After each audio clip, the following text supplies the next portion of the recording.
नमस्कार आप सभी लोगों को। मेरा कोई ऐसा प्लान नहीं था कि मैं अपने परिवार, अपने बच्चों के साथ इस तरीके से ऑन कैमरा आकर अपने बारे में हमको बताना पड़ेगा।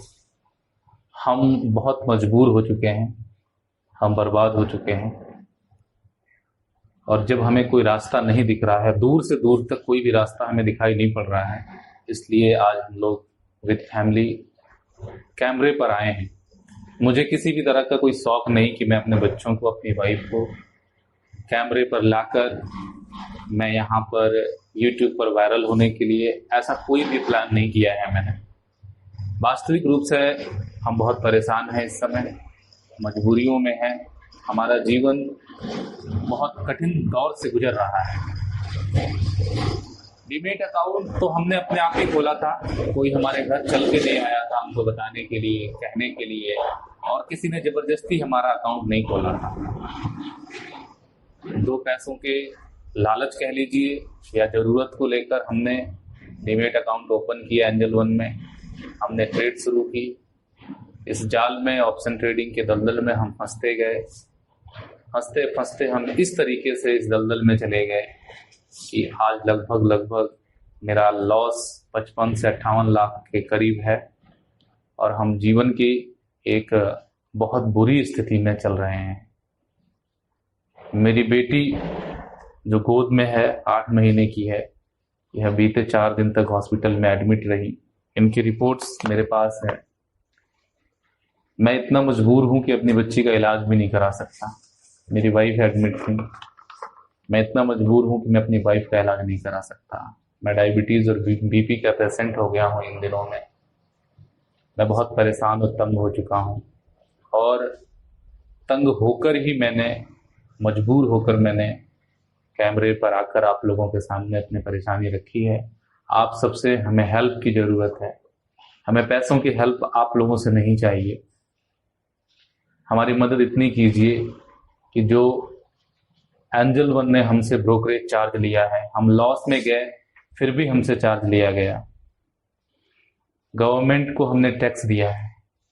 हम चाहते हैं कि आप लोग हमारी आवाज़ को इतना उठाइए, हमारी इस वीडियोस को वहां तक पहुंचाइए जहां से हमको न्याय मिल सके। विशेष रूप से मैं अनुरोध करूंगा, निवेदन करूंगा एंजल वन एप्लीकेशन से कि हमने जो भी ब्रोकरेज चार्ज आपको दिया है, आप हमारा वो चार्ज वापस कर दीजिए, क्योंकि डूबते हुए को तिनके का सहारा मिल जाए वही बहुत होता है। साथ ही मैं गवर्नमेंट से अपील करूंगा कि हम लोग बर्बाद हो चुके हैं, हमारे जीवन में कुछ भी नहीं है।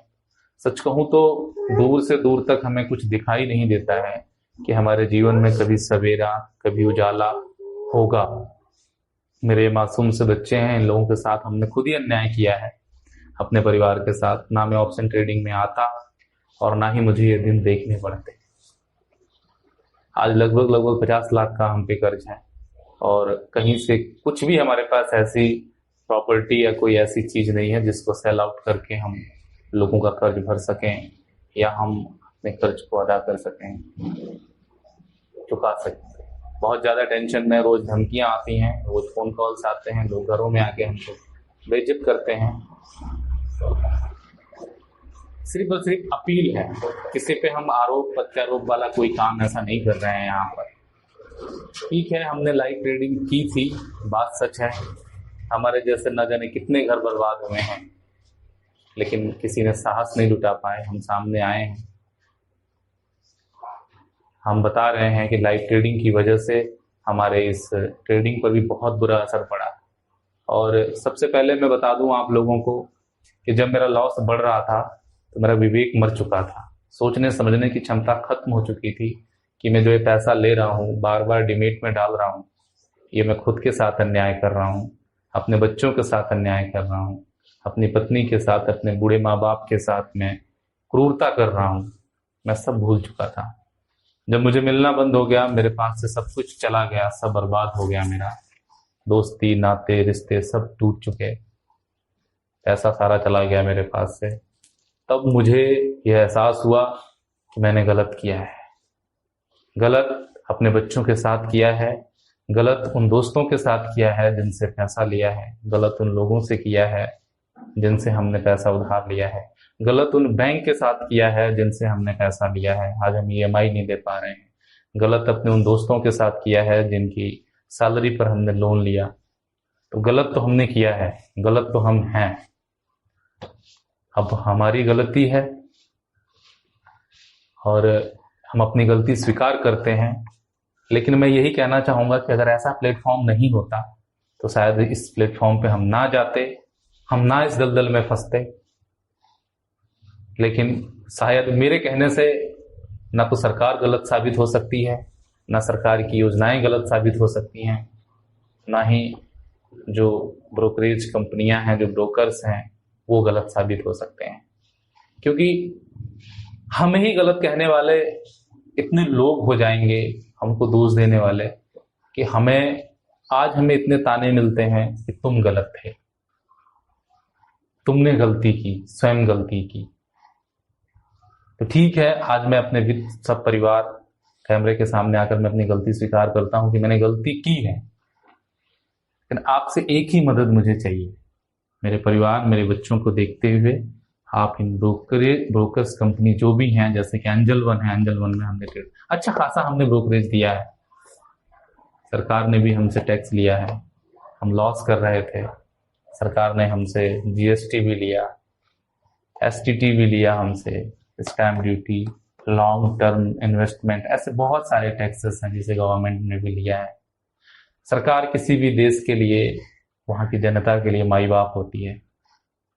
और सरकार से भी हमारी अपील है, हमारा परिवार और हम इन विषम परिस्थितियों में हैं, उलझे हुए हैं, दूर दूर तक हमारे जीवन में कहीं तक कोई उम्मीद नहीं दिखाई दे रही है। आप हमारी मदद करें, हमारे जैसे फंसे उन लाखों परिवारों की भी मदद करें जो इस दलदल में फंस चुके हैं, उन्हें निकलने के लिए आप हिम्मत दें। और साथ ही सरकार से अपील करूंगा मैं कि ऐसे बहुत से प्लेटफॉर्म हैं जहां पे भारतीय युवा बर्बाद हो रहे हैं, घर का घर नष्ट हो रहा है, जीवन का जीवन नष्ट हो रहा है। बड़े बड़े एक्टर्स, बड़े बड़े क्रिकेटर्स, प्लेयर्स आकर ऐसे एप्लीकेशन, ऐसे ऑनलाइन गेमिंग, इन सब चीज़ों को प्रमोट करते हैं। उनके एक प्रमोशन की वजह से लोग उनको अपना आदर्श मानते हैं, उन पे बिलीव करते हैं, और उनके एक प्रमोशन की वजह से लाखों घर बर्बाद हो जाते हैं, एकदम राख हो जाते हैं, नष्ट हो जाते हैं, कुछ भी नहीं बचता है लोगों के जीवन में। तो हाथ जोड़ के आप लोगों से एक अपील है, प्लीज प्लीज हमारे लिए इतनी हेल्प करें कि हमारा ब्रोकरेज चार्ज वापस मिल जाए। और सरकार से अपील है कि आप हमारा टैक्स वापस करें। धन्यवाद।